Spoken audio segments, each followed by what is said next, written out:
ஒவ்வொரு குடும்ப அட்டைக்கும் 5000 ரூபாய் பொங்கல் தொகுப்போடு வழங்க வேண்டும் என்று கேட்டுக்கிறேன். 100 நாள் ஊரக வேலை திட்டம் 125 நாளா உயர்த்திருக்காங்க. அதே மாதிரி வேளாண்க்கு முக்கியத்துவம் கொடுப்போம்னு சொல்லிட்டு மத்திய அரசு சொல்லியிருக்காங்க. ஆனா அந்த பெயர் மாற்றத்திலே ஒரு சர்ச்சை இருக்கு. இது எப்படி சார் பாக்குறீங்க? அதாங்க இப்போ என்ன திராவிட முன்னேற்ற கழகத்துடைய தேர்தல் அறிக்கையில் என்ன குறிப்பிட்டிருக்காங்க சொல்லுங்க, என்ன குறிப்பிட்டிருக்காங்க? 150 நாளாக உயர்த்தப்படும் என்று அறிவித்தது திராவிட முன்னேற்ற கழக தலைவர், திராவிட முன்னேற்ற கழக தேர்தல் அறிக்கை. இதுவரைக்கும் நிறைவேற்றிருக்காங்களா? ஆக இன்றைய தினம் மத்திய அரசாங்கம் 100 நாள் வேலை திட்டத்தை 125 நாட்களாக உயர்த்தி இருக்குது. பாராட்ட மனம் இல்லை. ஆனா அதுல பெயர் மாற்றம் சொன்னீங்க, அந்த பெயர் தொடர வேண்டும் என்று நாங்கள் கோரிக்கை வச்சிருக்கிறோம். எங்களுடைய பேட்டியிலே வந்திருக்குது சார், என்னுடைய அறிக்கையிலே வந்திருக்குது. அதை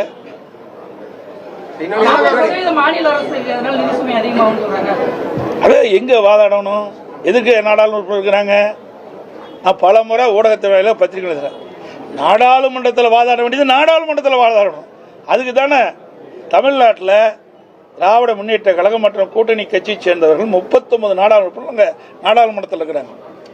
ஆக நாடாளுமன்றத்தில் இதை பிரச்சனை எழுப்ப வேணும். மாநில அரசுக்கு சில நிதி பிரச்சனை ஏற்படுது என்று நாடாளுமன்றத்தில் தெரிவிக்க வேணும். நாடாளுமன்றத்தில் அவர்கள் முழுமையான அழுத்தம் கொடுக்கல. இதே நான் ஏற்கனவே பல முறை சொல்லிட்டேன். அனைத்து இந்திய அண்ணா திராவிட முன்னேற்ற கழகம் பாரதிய ஜனதா கூட்டணியில் அங்கம் வைக்கின்ற பொழுது காவிரி நதிநீர் பிரச்சனை உச்சநீதிமன்றத்தில் தீர்ப்பளிக்கப்பட்டது. அந்த தீர்ப்பை அமுல்படுத்த காலதாமதம் செய்தது மத்திய அரசு. அப்பொழுது உடனடியாக உச்சநீதிமன்ற தீர்ப்பை நடைமுறைப்படுத்த வேண்டும் என்று சுமார் 22 நாட்கள் நாடாளுமன்றத்தை ஒத்திவைத்தோம். இது அதிமுகவுடைய சாதனை. தமிழ்நாட்டு மக்களுடைய பிரச்சனையை தீர்க்க வேணும்னா அங்க நாடாளுமன்றத்தில் தான் பேசணும். சும்மா வெற்றி அறிக்கை விட்டுட்டு மலுப்புனால பதில் கொடுத்து மக்களை ஏமாற்றக்கூடாது. தமிழகத்தோட கடன் 9 லட்சம் கோடியே 55,000 தாண்டி இருக்கு. இன்னொன்னு இந்த நிதியாண்டுல மட்டுமே 65,000 கோடி ரூபாய் வட்டி மட்டுமே கட்டப்பட்டிருக்கு. இது எப்படி பாக்குறீங்க? ஒவ்வொரு ஆண்டும் நீ ஒரு ஆண்டு மட்டும் சொல்லாத, ஒவ்வொரு ஆண்டும் அதற்கு உண்டான கடன் வாங்கினதுக்கு உண்டான தொகையை கட்ட வேண்டும், வட்டி கட்ட வேண்டும், ஒரு பகுதியை திருப்பி செலுத்துவோம். நான் ஏற்கனவே பல முறை ஊடகத்தின் வாயிலாக, பத்திரிகையின் வாயிலாக, அறிக்கையின் வாயிலாக சட்டமன்றத்திலும் தெரிவித்து விட்டேன். திராவிட முன்னேற்ற கழகம் ஆட்சி வருவதற்கு முன்பாக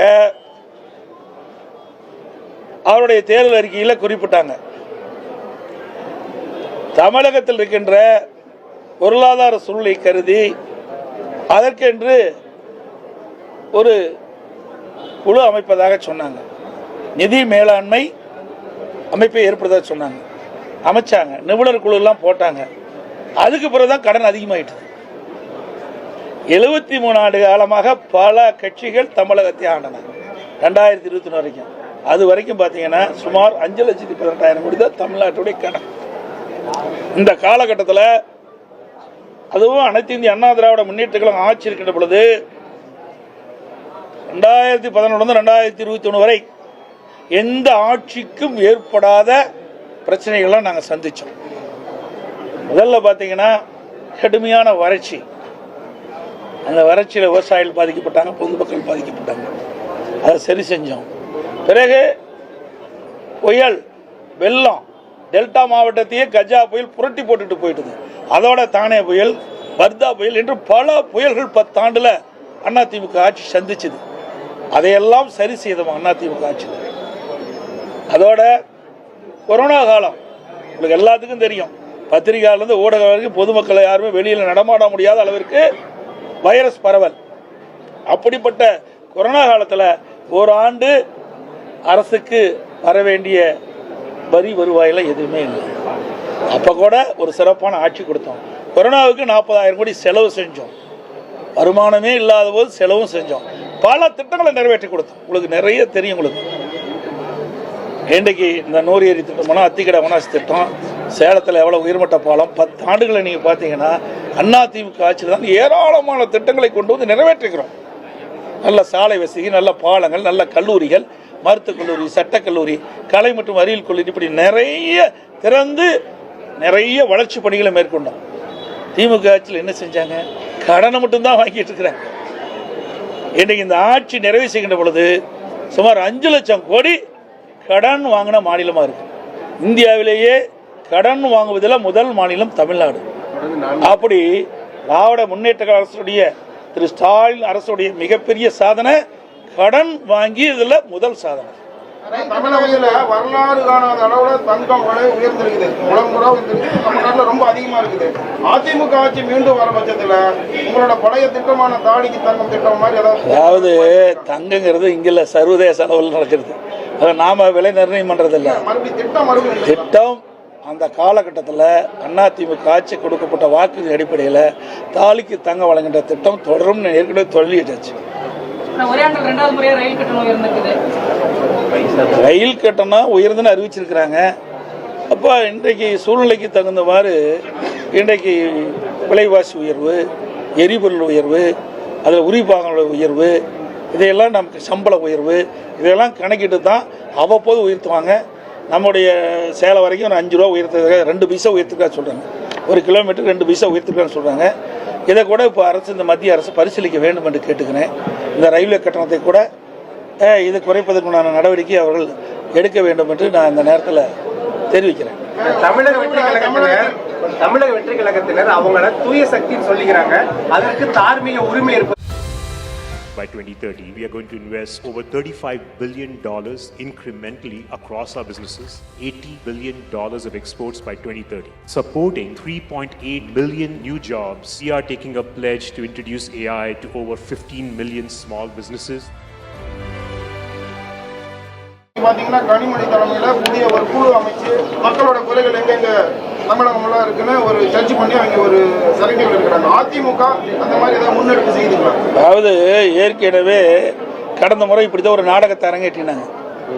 ஒரு குழு போட்டு ஊர் ஊராக ஒவ்வொரு மாவட்டமாக போய் மக்களை சந்தித்து மக்களுடைய குறைகள்லாம் நிவர்த்தி செய்வோம், ஆட்சிக்கு வந்து அது எங்களுடைய தேர்தல் அறிக்கையில் இடம்பெறும் சொல்லி 525 அறிவிப்புகளை வெளியிட்டாங்க. இப்போ எத்தனை அறிவிப்புகளை நிறைவேற்றிருக்கிறாங்க? உதாரணத்துக்கு 100 நாள் வேலை திட்டம் 150 நாளாக உயர்த்தணும்னு சொன்னாங்க. உயர்த்தினாங்களா? அந்த 100 நாள் வேலை திட்டத்தில் பணிபுரிகின்ற ஊழியர்களுக்கு சம்பளம் உயர்த்தினாங்களா? இல்லையே. அதோட கல்விக்கடன் மாணவர்கள் தேசியமயமாக்கப்பட்ட வங்கிகள் வாங்கிய கடன் தள்ளுபடி சொன்னாங்க. தள்ளுபடி செஞ்சாங்களா? இல்லையே. அதோட மாதந்தோறும் கேஸ் சிலிண்டருக்கு 100 ரூபா மானியம் கொடுத்தாங்களா? இல்லையே. ரேஷன் கடையில் 1 கிலோ சர்க்கரைக்கு 2 கிலோ சர்க்கரை போடுறாங்க, செய்யலையே. டீசல் பெட்ரோல் விலை குறைக்கினாங்க. 3 ரூபா 5 ரூபா பெட்ரோலுக்கு 3 ரூபா குறைச்சாங்க. அதோட நிறுத்திட்டாங்க. டீசலில் குறைக்கவே இல்லை. இப்படி முக்கியமான பல திட்டங்கள் நிறைவேற்றவே இல்லை. சுமார் 525 அறிவிப்புகளை 4ல் 1 பாக அறிவிப்பு கூட இன்னும் இது வரைக்கும் நிறைவேற்றலை. இப்படி மக்களை ஏமாற்றி கவர்ச்சிகரமாக அறிக்கை விட்டு வாக்குகளை பெற்ற பிறகு, ஆட்சிக்கு வந்த பிறகு கொடுக்கப்பட்ட வாக்குறுதியை காற்றில் பறக்க விட்ட ஒரே அரசாங்கம் திமுக அரசாங்கம். அதுபோலதான் இப்போ அப்படி இருக்கும். அதிமுகவை பொறுத்த வரைக்கும் கொடுக்கப்பட்ட வாக்குறுதி நிச்சயமாக நாங்கள் நிறைவேற்றுவோம். விரைவில் அனைத்து இந்திய அண்ணா திராவிட முன்னேற்ற கழக தலைமை இந்த தேர்தல் அறிக்கை தயாரிக்கின்ற குழு பெயர்கள் அறிவிக்கப்படும்.